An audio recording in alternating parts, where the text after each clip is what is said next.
Esther Somoire, Director of the Centre for Indigenous Women and Children, came to the EU ACP countries' Joint Parliamentary Assembly in Budapest in spring 2011 to present the added value of a human rights-based approach to development in new EU member states' development policy. As Hungary holds the EU presidency in the first semester of 2011, followed by Poland and later Cyprus, international development assistance and cooperation is more in the centre of political discussion. I work with an NGO, Centre for Indigenous Women and Children, working with the Maasai people. I've been for the last 10 years involved in implementation of donor-funded projects. I have had both good and bad experiences related to other development approaches. The rights-based approach will add a lot of value to the impact of development of donor-funded development projects. The human rights-based approach to development is an overall framework in development cooperation based on 5 underlying principles. These principles are mostly interconnected, and one of them is empowerment.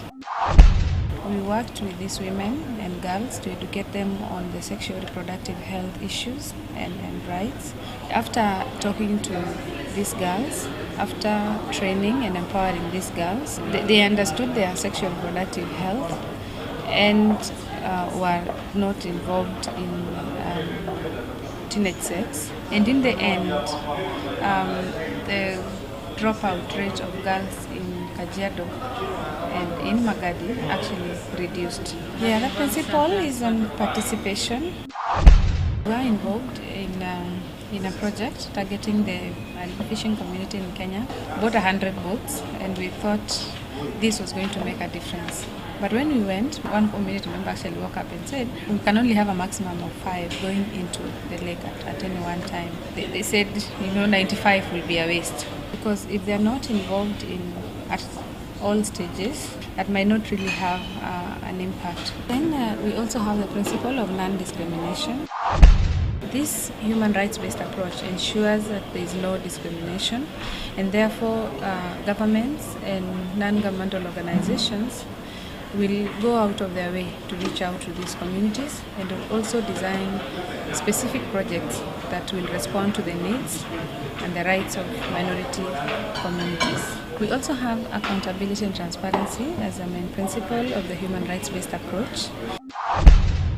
And this will work to have beneficiaries involved in the monitoring and the evaluation of projects. So these beneficiaries actually can work as the eyes of the donors.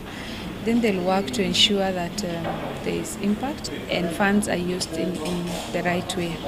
It stems from the Declaration of the Rights of Development of 1986 and is enshrined in the Millennium Declaration and has been taken up by major development actors such as the UN system, the OECD DAC and the EU. There's one time I was involved in a launch of a hospital that was done using donor funds, and this launch was actually to hand over the project.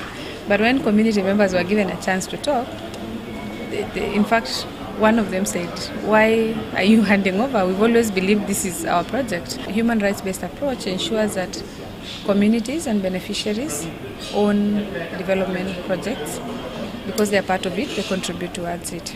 And the last, but not least, of this is sustainability. In the Women Girls project that I mentioned earlier, when we were ending the project last year, we called these women and we told them, unfortunately, we are not able to organize any more forums. And they said, no, we actually don't need you, because this project, we've realized that it has made a difference. We have less of our girls are dropping out of school.